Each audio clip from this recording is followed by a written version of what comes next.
professor Gary Hodge é uma das referências internacionais em genética e melhoramento florestal, com uma trajetória marcada pela atuação em universidades, empresa e programas de pesquisa em diversos países. Ao longo de sua carreira, contribuiu para o avanço científico da silvicultura, a formação de profissionais e o desenvolvimento de estratégias que ajudaram a impulsionar a produtividade e a sustentabilidade das florestas plantadas em diferentes regiões do mundo. Nesta ocasião, o professor Gary está no IPEF para ministrar um dos últimos cursos de sua carreira antes da aposentadoria, compartilhando sua experiência e conhecimento com profissionais e pesquisadores do setor florestal. O IPEF registra sua admiração e agradecimento por sua trajetória e por sua valiosa contribuição ao desenvolvimento de melhoramento genético florestal em escala global. Professor Gary, looking back on your professional career, which spanned decades dedicated to forest genetic and tree improvement, what achievements, experiences, or contribution make you most proud, and what legacy would you like to leave for future generations of research and forestry professionals? I think that I take some pride in some of the science that we've done. I think we've done good science over the years in the groups that I've been able to work with, developing some new species that were not commercial before and encouraging the uptake of some of those newer species, developing new data analytical techniques, working on improving breeding strategies, developing new technologies for measuring different kinds of traits. All of that has been good, and I'm very happy to have made contributions in that area. I guess perhaps more notable for me is that I'm just very, very thankful for the opportunity that I've had to work all over the world.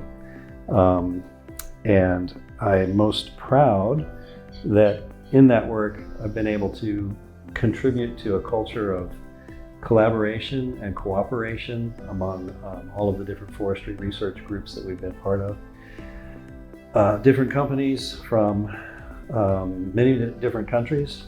In South America, Latin America, we've worked in Brazil and Chile and Colombia and Venezuela and Argentina and Uruguay, South Africa, Mozambique, Kenya, Indonesia, in Asia. So many different cultures, many different companies, and working with all those different groups and encouraging the sharing of information and working together has been really, really satisfying. It's been a tremendous experience that I'm very thankful for.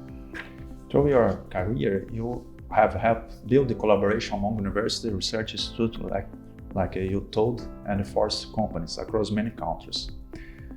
How do you assess the importance of this international collaboration for advancing tree improvement, and what do you consider the most significant impact of this? I think collaboration and communication is important in any kind of scientific research, any field of investigation. But my sense is perhaps that it's more important in forestry than in some others. And I think that derives from the fact that trees are long-lived organisms. So it takes a long time to do any kind of research. If we want to learn something, we have to design an experiment. It might take many years before it provides an answer.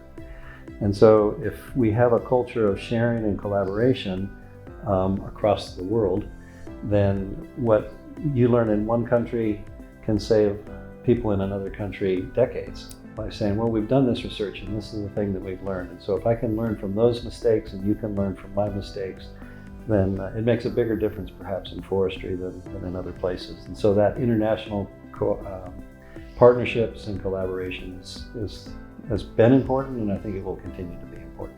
Having closely followed the evolution of forests in different regions of the world, including the United States and Brazil, that are different aspects, how do you envision the future of forest breeding, and what opportunities and challenges do you see for the countries such as Brazil in the building and increasing this challenge, looking for productivity, sustainability, and a resilient forest sector? So I think the challenges facing forestry and tree breeding in on one hand, it's the same perhaps as it's always been, which is to grow more wood on the same amount of land, or perhaps even less land than you had before. So that objective or that challenge has been the same, but an additional challenge that I think we face in all parts of the world now is the challenge of changing climate. I think the rapidly changing climate adds a new level of difficulty to that. Again, that trees are long-lived organisms, and so when we are doing tree breeding, we are testing now to select materials that we want to plant maybe 10 years from now, and we won't harvest the wood from those plantations until another 10 or maybe 15 years after that planting. And so we have to anticipate the kinds of climates that we're going to be working with, and we're in an era of rapid change, and so we have to be able to think, where can I test materials now for the climates that I'm going to have at some point in the future, and how sure am I that I'm going to have those climates? So we need to have that flexibility, we need to have that capacity to sort of think outside the box of the way that we've normally done things in the past. The opportunities, though, are that we've got better data than we've ever had before. We have new analytical technologies to be able to combine lots of information and sort of anticipate using enviromics to say, I think this is what it's going to be, and I'm fairly confident in it. Here's the other alternative, so I can design my testing to do that.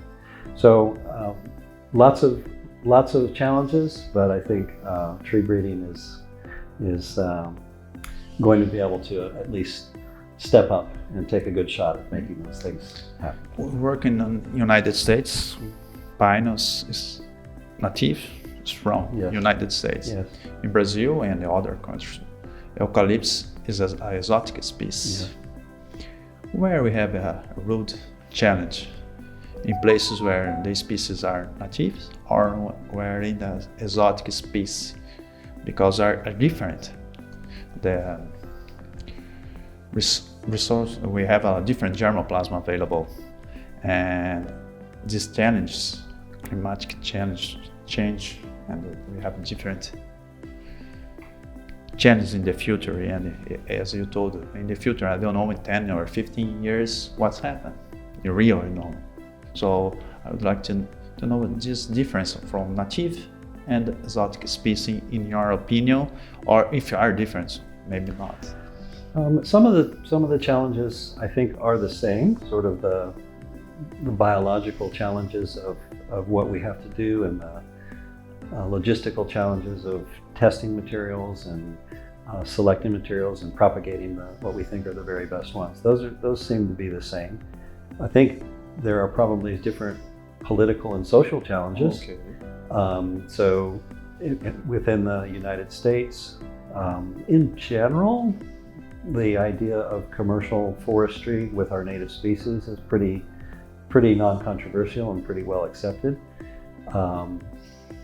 If we were to plant exotic species, that would be maybe a bigger concern. And in Brazil and maybe a lot of other countries, the exotic species have perhaps a somewhat negative reputation, which I think is undeserved because we're planting trees for a specific purpose, like you would plant food crops for a specific purpose. And if the potatoes came from a different region of the world, or the fruits came from some other region of the world, we're perfectly happy if we can grow them in our country. And so I think it should be the same for forests, particularly when they are as productive as the forestry plantations are here in Brazil. They alleviate pressure on the native forest because we're growing wood so much faster in these exotic plantations. So some of the challenges are the same, some are different. There's probably some biological challenges with pests that are different as well. But I think biologically, genetically, they're probably fairly similar. After so many years dedicated to research, teaching, and the advancement of forest genetics, what message you advise would you like to leave for young professionals and researchers who are begins their career in the forest sector? I think My advice would be never stop learning, because the world is always changing, and it's a living world, and we work with living organisms, and there's always new things to learn. You never know as much as you think you know, so always keep learning. But my message would be to young forestry people is that you've chosen a great profession.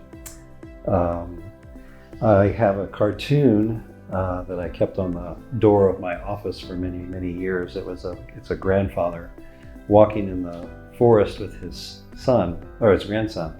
And I'm a grandfather now, so that resonates with me. And the grandfather says to his grandson, you know, it's a good thing to know about trees. Nobody ever made big money knowing about trees, but it's a good thing.